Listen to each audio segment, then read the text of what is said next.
Joining me now to talk about what we just heard are my MSNBC colleagues, Joy Reid, host of The Readout, and Jen Psaki, host of Inside with Jen Psaki. Jen, as someone who worked in a White House doing communications, that was quite a task that he had in front of him. What do you think? I mean, first, I think we should take a moment and recognize Vladimir Putin is someone Joe Biden met with 2 years ago, and now he just compared him to Hamas in a speech, right? Yeah. That is a significant road that Putin has traveled. What also stuck out to me, Chris, is that he continued to say, if we walk away, and the consequences. And what I heard there is him reminding the public of the importance of this. He also said, if terrorists don't pay a price, if dictators don't pay a price, this will continue. So what I heard from him is just a reminder to the public of why this is so important for the United States to be engaged, why the United States as an indispensable power needs to be engaged in these conflicts. I think it was very important, and I don't think it's going to satisfy everybody who is hurting right now and feels in pain right now, but that he talked about not just anti-Semitism, but also Islamophobia. And those are two concerns also we've seen kind of grow across the country. So a very tricky verbal speech there, no question. But I do think hopefully what he did was remind people of the stakes here and also take it back to the domestic impact. Yeah, he talked, Joy, about when he was talking domestically about some of the things that we've seen domestically. He talked about Jewish families, and I'm sure everyone has experienced this firsthand, worried about Jewish day schools, worried about sending their children, worried about wearing yarmulkes out in the streets in the days after this attack. He talked about the murder of Wadea Al-Fayumi in Illinois, who was murdered by a man who had been wound up and enraged, apparently, according to his wife in a sheriff's statement, listening to conservative radio, urging Americans not to turn on each other. What do you think about that section of the speech, Joy? Yeah, and this is the thing that Joe Biden does better than, most politicians, the sort of empathy and being able to relate to and connect to the pain of very different, communities. And I think he did that very well, as Biden does, and talking about the pain of the Jewish community who is terrified. The attacks by Hamas raised these fears that are ancient in some ways, that go back, decades. And then at the same time, there's this little boy, this 6-year-old boy, who didn't deserve to pay for that with his life. He's just a child. And you have, Muslim and Arab communities who are not just afraid, but they're also angry. And in many instances, they're angry at him. And yes, to me, this was a difficult tightrope for him to walk, because right now, a lot of Muslim and Arab communities are actually angry, not just about what's happening in Gaza and looking at the horrors there and the bomb that exploded near that hospital. They're also angry at Joe Biden.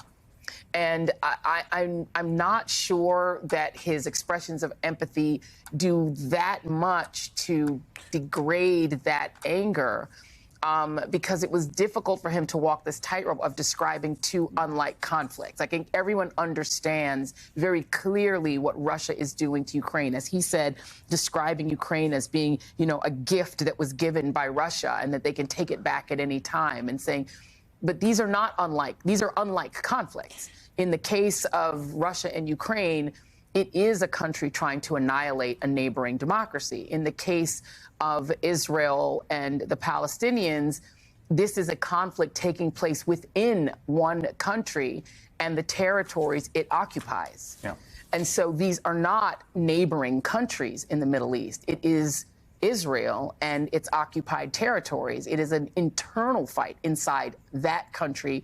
And, the issue of occupation was not brought up by President Biden, and it's difficult. They're not the same conflict. Yeah, I mean, I think he did mention, we should say that he mentioned talking to Mahmoud Abbas, who, of course, is the president of the Palestinian Authority, which has no real role in Gaza, controls the West Bank, and saying that he told Mahmoud Abbas that he supports essentially, dignity and the right to self-determination, I believe was the phrase he used, for Palestinians, that Hamas's evil attack do nothing to diminish belief in that rights. But to your point, Joy, and Jen, this is, I think, where the sort of rubber hits the road on both these conflicts is, if you're the best speechmaker in the world, you're taking sides in both of them, and there are American allies, and there's going to be money and weaponry flowing And it's going to be a fair amount of money, not in the context of the American government's budget. In fact, it's basically a rounding error in the American budget and even in the defense budget, but in sort of sheer dollar terms. And so, Jen, on both the geopolitics of this, where there's an international audience, and the domestic politics, there's a certain amount of straddling that's just not really possible. That is true. And I also think a certain amount of things you can't accomplish in a 15-minute speech. And when I worked for President Biden, what I know of how he kind of uses these moments and speeches and words is he recognizes that he is going to have to play a role, and likely is behind the scenes right now, in encouraging Prime Minister Netanyahu and the Israelis, who he has stood behind publicly very, very strongly, to exercise some caution, to exercise some consideration of civilians and civilian casualties. He's going to need to use that leverage. That also may mean, and I think likely means, he could not get into details here about occupation or about the history of this conflict, because he is still in a role of playing chief diplomat and the president of the United States. And so as much as people want to hear those words and hear that recognition, I mean, some of these people who are leaving Gaza have been refugees multiple times over, right? Their grandparents have been refugees. I mean, the pain and suffering, the fact that these people haven't had a home is so visceral. But this wasn't the moment in the speech, because he has to think about the role he has to play as president. Yeah, and there's been reporting on this about the sort of hug Netanyahu strategy, right? That full and 100% public support. So as a means of whatever private conversations, back channels, and leverage, there can be leverage there, because nothing public is going to work. Although he did reiterate, I think the thing that you said, Jen, and I agreed with, what I thought was the sort of most significant thing he said about that 9/11 comparison. And he made 2 points about it that I thought were interesting, and I think echoed things that I've been thinking. One, the sort of the rage and the anguish and the grief leading to mistakes. That's the term he used.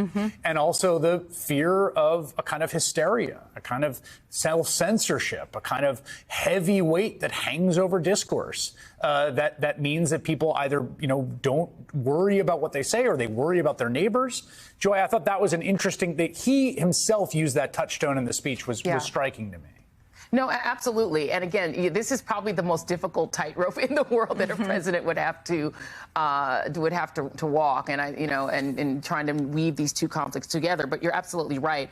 And he talked about people, needing to be able to be America, right? And there is a sense in which Biden is a nostalgia candidate, and that Trump is as well, right? Trump is a nostalgia for something dark in our past, but Biden is a nostalgia politician too. He still refers to America as the essential nation.